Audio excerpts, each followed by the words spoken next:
Hello प्यारे बच्चों, क्या हाल चाल सभी बच्चों को और सभी प्यारे साथियों को नमस्कार। आप सभी का एक बार फिर से हार्दिक स्वागत है। जैसा कि हमने कल आपसे प्रॉमिस किया था कि सभी हिंदी माध्यम के बच्चों के लिए हम लोग भौतिक विज्ञान की एक सीरीज लेके आ रहे हैं, उसी के क्रम में हमने अध्याय फर्स्ट को स्टार्ट किया है और समय को ज्यादा खराब ना करते हुए हम आगे शुरू करते हैं। अपने चैप्टर का नाम है विद्युत आवेश तथा क्षेत्र। और सबसे पहले अपन पढ़ेंगे कि ये विद्युत आवेश क्या होता है। देखो बच्चों, अपने पास भौतिक विज्ञान की दो किताबें चलती हैं कक्षा 12th के अंदर, जिसके अंदर जो पहली बुक है वो आपकी कंप्लीट बुक अगर देखूं मैं बच्चे तो आपके इस अकेले आवेश के ऊपर निर्भर करती है, क्योंकि इसमें आपके इस आवेश के द्वारा ही आपके पास विद्युत क्षेत्र और चुंबकीय क्षेत्र का जन्म होगा और उसी के आधार पर अपन 3 चैप्टर विद्युत क्षेत्र के, 3 आपके चुंबकीय क्षेत्र के पढ़ेंगे और 2 के अंदर आपके पास विद्युत धारा और विद्युत चुंबकीय विकिरण को पढ़ेंगे। तो सर्वप्रथम अपन जानेंगे कि विद्युत आवेश क्या होता है। इसको जानने से पहले अपन इसके इतिहास के बारे में जानते हैं कि ये जो इलेक्ट्रिक चार्ज अपन करके बोलते हैं विद्युत आवेश को, एक इंग्लिश शब्द होता है इलेक्ट्रिक चार्ज, तो इसका मीन क्या हुआ। तो अपन बच्चों बात करते हैं 600 ईसा पूर्व की, और वहां पे आपके पास में एक इलेक्ट्रॉन नामक एक पदार्थ मिला था। उस पदार्थ को जब रब किया गया, बाल्टिक सागर था, उसके शोर पे आपके पास एक एम्बर नाम का पदार्थ मिला था जिसको ग्रीक भाषा में इलेक्ट्रम कहते हैं। उस पदार्थ को जब रब किया गया तो वह हल्के पदार्थों जैसे कागज के छोटे टुकड़े और सूक्ष्म मिट्टी के कण हो गए या अलग आपके पास सूखे पत्ते वगैरह हो गए, इनको अपनी ओर आकर्षित करने का इसके अंदर एक गुण उत्पन्न हुआ। इस चीज का वहां पे जब ग्रीक भाषा में इस एम्बर को इलेक्ट्रम बोला गया, इसी इलेक्ट्रम से आपके पास इलेक्ट्रिक चार्ज, इलेक्ट्रिक करंट, इन सब चीजों का आपके पास में क्या हुआ, डेवलपमेंट हुआ। और यहीं से आपके पास इलेक्ट्रिक पोटेंशियल, इलेक्ट्रिक करंट और बाकी की सारी चीजें निकल के आई। तो बच्चों सबसे पहले जिस इलेक्ट्रिक चार्ज की अपन बात कर रहे हैं उसी को ही अपन पढ़ने वाले हैं। यहां पे सबसे पहले अपन जानेंगे कि विद्युत आवेश क्या होता है। तो बच्चों, विद्युत आवेश या इलेक्ट्रिक चार्ज पदार्थ से संयोजित एक ऐसा गुणधर्म है जिसके कारण पदार्थ आपका विद्युत क्षेत्र और चुंबकीय क्षेत्र को उत्पन्न भी कर सकता है तथा अनुभव भी कर सकता है।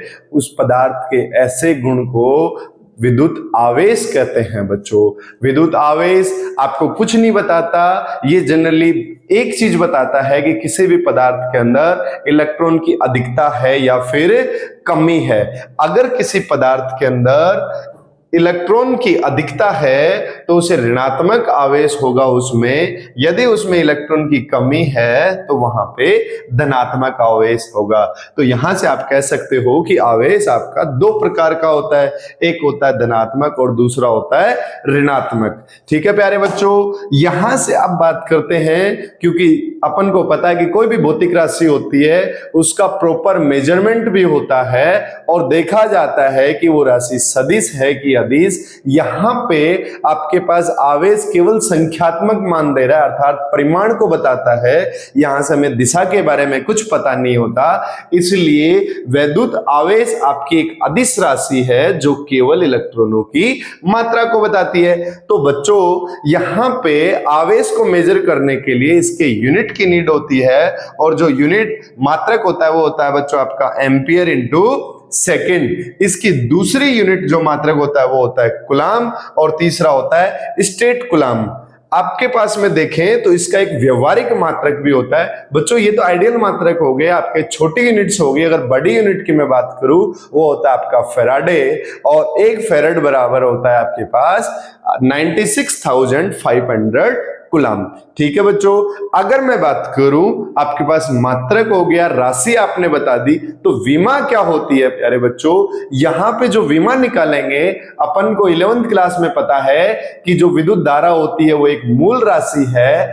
और आपने जनरली एक चीज आप कंफ्यूज भी होते हो इस चीज के अंदर कि सर विद्युत आवेश के प्रवाह की दर को आप विद्युत धारा कहते हो।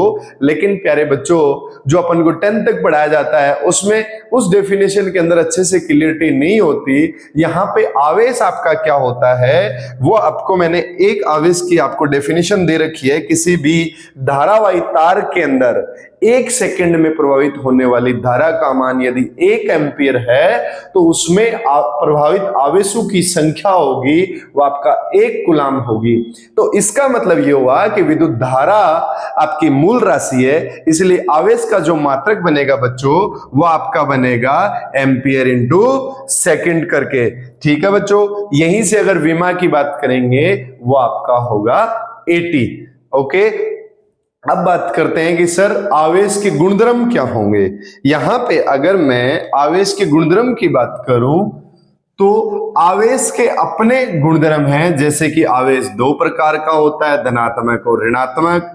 आवेश के जो समान प्रकार प्रकृति के आवेश होते हैं अर्थात धनात्मक धनात्मक या ऋणात्मक ऋणात्मक आवेश होते हैं, वो एक दूसरे को प्रतिकर्षित करते हैं, अर्थात सजातीय आवेश एक दूसरे को क्या करेंगे, प्रतिकर्षित करेंगे, और विजातीय आवेश एक दूसरे को आकर्षित करेंगे। तो आवेश के गुणधर्म पढ़ेंगे बच्चों यहाँ पे, आवेश के गुणधर्म, जिसमें पहला आपके पास गुणधर्म होता है योज्यता का नियम। योज्यता का नियम, इसमें आप प्यारे बच्चों बोल सकते हो आवेश एक अदिश राशि है, अर्थात इसमें केवल संख्यात्मक मान बताता है। तो आवेशों का जो योग होता है वो ठीक वैसे ही होता है जैसा कि आपके पास नॉर्मल संख्यात्मक मान का योग होता है। यहां आप बोल सकते हो किसी पदार्थ में, किसी पदार्थ या पिंड पर उपस्थित आवेश Q1, Q2, Q3 dot dot dot Qn हो तो पदार्थ पर उपस्थित कुल आवेश, अगर मैं बात करूं कैपिटल Q, जो इन सभी आवेशों का योग होगा, इसको आप डिफाइन कर सकते हो लाइक दिस। ठीक है बच्चों, अगर मैं यहां पे देखूं I = 1 to n, ये आपके पास आवेशों की योज्यता का नियम होता है। अच्छा, दूसरा आपके पास होता है द्रव्यमान के साथ संबंध। अगर मैं इसमें बात करूं, देखो बच्चों, किसी भी पदार्थ के अंदर अगर आवेश उपस्थित है, मतलब उसके अंदर इलेक्ट्रॉन की उपस्थिति है या इलेक्ट्रॉन की कमी या अधिकता को बताएगा, तो इलेक्ट्रॉन का खुद का द्रव्यमान होता है। इससे यहां से यह पता लगता है अगर किसी पदार्थ में आवेश है इसका मतलब उसमें द्रव्यमान भी होगा। इससे आप ये बोल सकते हो कि बिना द्रव्यमान के आवेश की कल्पना नहीं की जा सकती है। लेकिन प्यारे बच्चों, बिना आवेश के द्रव्यमान की कल्पना की जा सकती है, लेकिन बिना द्रव्यमान के आवेश की कल्पना नहीं हो सकती है। क्योंकि आप मुझे बताओ, मेरे सामने ये एक कागज का एक डिब्बा है, माइक का बॉक्स है, इसका अपना द्रव्यमान है लेकिन इसके अंदर आवेश नहीं है। अगर इसमें आवेश होते तो क्या मैं इसको छू पाता? क्या अगर आवेश ही होते तो मेरी बॉडी तो कंडक्टिंग बॉडी है, तो इसमें क्या होता? करंट लगता। इसका मतलब जैसे ये मार्कर है, इसका खुद का अपना एक द्रव्यमान है लेकिन इसमें आवेश नहीं है। तो यहां से आप कह सकते हो कि अगर किसी पदार्थ में आवेश है तो उसमें द्रव्यमान होगा, लेकिन अगर किसी पदार्थ में द्रव्यमान है तो जरूरी नहीं है कि उसमें आवेश भी हो। तो यहां से आपके पास द्रव्यमान के साथ आवेश की समानता स्पष्ट होती है। थर्ड, अगर मैं बात करूं आवेश का क्वांटीकरण, यह आपको क्या बताता है प्यारे बच्चे?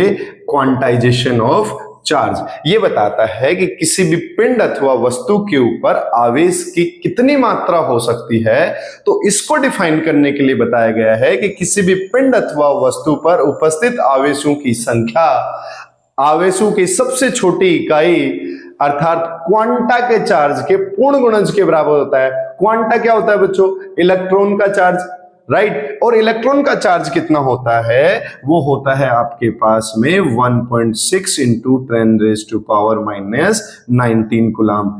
इसका क्या होता है बच्चों, पूर्ण गुणज होता है, अर्थात Q equal two plus minus NE। जितना भी चार्ज होगा यहां पर Q का मान कुछ भी हो सकता है, E का मान कुछ भी हो सकता है, लेकिन N का मान आएगा प्यारे बच्चों, वो आएगा 1 2 3 4 डॉट डॉट डॉट, ऐसे करके आपके पास में क्या आएंगे, N के मान आएंगे। ये था बच्चों आपके पास में आवेश का क्वांटीकरण। अब बात करते हैं आवेश का संरक्षण। अब बात करते हैं बच्चों आवेश का संरक्षण नियम। नेक्स्ट जो प्रॉपर्टी है अपने पास वो है प्यारे बच्चों आवेश का संरक्षण।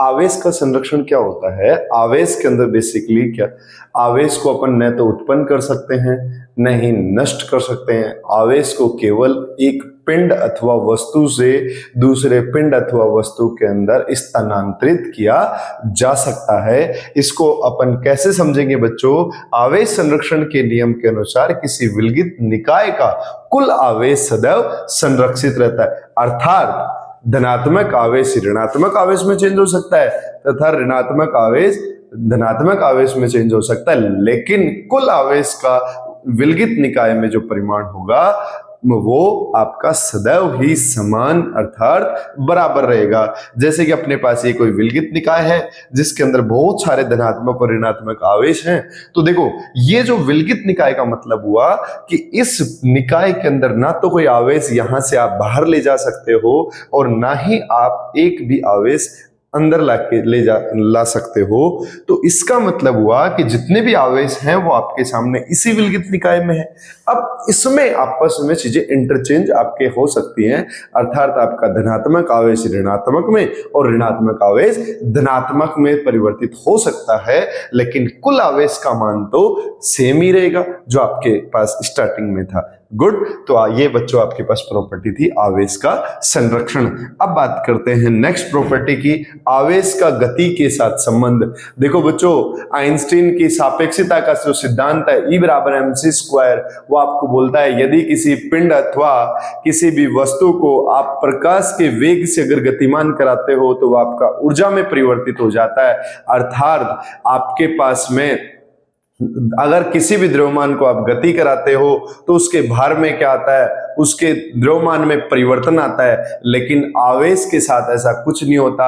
आवेश को चाहे आप नॉर्मल स्पीड से गति कराओ या हाई स्पीड से गति कराओ, उसका मान सदैव ही समान रहता है, अर्थात गति के साथ आवेश के परिमाण में कोई परिवर्तन नहीं होता। लेकिन हाँ, अगर आवेश आपका गति करता है तो आवेश तीन प्रकार से गति कर सकता है। नॉर्मली या तो वो विराम अवस्था में रहे, या फिर आपका एक समान रूप से गतिशील रहे, या फिर आपका क्या करे वो त्वरित गति से गतिशील हो। इस स्थिति के अंदर जब अपन देखते हैं तो हम पाते हैं कि जब आवेश आपका स्थिर होता है तो प्यारे बच्चों स्थिर आवेश केवल और केवल विद्युत क्षेत्र को उत्पन्न करता है तथा अनुभव करता है, जिसके कारण अपन आगे जाके बहुत सारी चीजें पढ़ेंगे, जिसके अंदर आप आगे जाके फ्लक्स पढ़ोगे, विद्युत क्षेत्र पढ़ोगे, आपके पास कूलाम का नियम पढ़ोगे, ठीक है, और विद्युत धारा का उत्पन्न होना और बहुत सारी चीजें अपन इसमें पढ़ने वाले हैं, ठीक है। नेक्स्ट होता है आपका एक समान गति से गतिमान कराओगे तो यहां पर अपन दोनों क्षेत्र उत्पन्न होंगे, विद्युत क्षेत्र भी और आपका चुंबकीय क्षेत्र भी। इस स्थिति के अंदर अपन जब भी देखते हैं जब आवेश आपका गति करेगा अर्थात आवेश आपका प्रवाह होगा किसी भी सर्किट के अंदर, तो वो विद्युत धारा को जन्म देगा, और किसी भी धारावाही तार के अंदर जब आप विद्युत का प्रवाह कराओगे प्यारे बच्चों तो उसमें आपके चुंबकीय क्षेत्र का जन्म होगा, अर्थात किसी भी धारावाही कुंडली के चारों ओर लंबवत तल में आपके पास चुंबकीय क्षेत्र उत्पन्न होगा। ये अपन पढ़ेंगे एक समान गति से गतिमान आवेश के कारण। नेक्स्ट अगर मैं बात करूं आपका आवेश, अगर आपके पास इलेक्ट्रिकल जो चार्ज है अगर वो डायनेमिक मोशन कर रहा है अर्थात वो त्वरित गति कर रहा है बच्चों, तो वह विद्युत चुंबकीय विकिरण को उत्पन्न करेगा, अर्थात उसके अंदर आपके पास में विद्युत क्षेत्र चुंबकीय क्षेत्र के साथ साथ इलेक्ट्रोमैग्नेटिक रेडिएशन भी जन्म लेंगी, जिनकी वजह से आप डिफरेंट डिफरेंट फ्रीक्वेंसी और वेवलेंथ के बेसिस पे अलग अलग रेडिएशन पढ़ोगे, जिसके अंदर आपका गामा रेडिएशन, एक्सरे रेडिएशन, आपके पास में आपका विजुअल लाइट्स हो गया, अल्ट्रा रेज हो गई, रेडियो वेव हो गई, ये सारी चीजें अपन पढ़ने वाले हैं। इस विद्युत क्षेत्र वाले स्थिर आवेश के कारण अपन 2 चैप्टर पढ़ेंगे, एक आपका विद्युत आवेश तथा क्षेत्र, दूसरा विद्युत विभव तथा धारिता करके। जब आपका आवेश एक समान रूप से गति करने लग जाता है, इसमें अपन नेक्स्ट चैप्टर पढ़ते हैं विद्युत धारा और विद्युत धारा के चुंबकीय प्रभाव। उसके बाद में अपन पढ़ेंगे त्वरित गति, और इसी के अंदर ही अपन जैसे चुंबकीय क्षेत्र हो जाता है तो चुंबक तथा द्रव्य पढ़ेंगे, और आपके पास में नेक्स्ट जो चैप्टर होता है विद्युत चुंबकीय विकिरण तथा उसके सिद्धांत को पढ़ते हैं। और फिर उसके बाद में अपन पढ़ते हैं विद्युत धारा को। विद्युत धारा आपके पास 2 प्रकार की, जो एसी और डीसी होती है। उसके बाद में आप इलेक्ट्रोमैग्नेटिक रेडिएशन को पढ़ते हो। ये था आपके पास में बच्चों आवेश तथा आवेश के गुणधर्म। तो सभी बच्चे एक बार मेरे साथ चीजों को रिवाइज करो कि आपने आवेश के बारे में बेसिकली क्या पढ़ा है। आपने जाना है कि आवेश, मैंने तुम्हें बताया था कि 600 ईसा पूर्व आपके पास में बाल्टिक सागर के शोर पे एक एम्बर नाम का पदार्थ मिला था। जब इसको रब किया गया तो देखा गया कि नॉर्मली हल्की चीजों को अपनी ओर आकर्षित करता है। उसके बाद में सन 1600 ईस्वी में आपके पास ब्रिटेन की जो महारानी थी एलिजाबेथ सेकेंड, उसके राज दरबार में एक साइंटिस्ट हुआ करते थे थेल्स।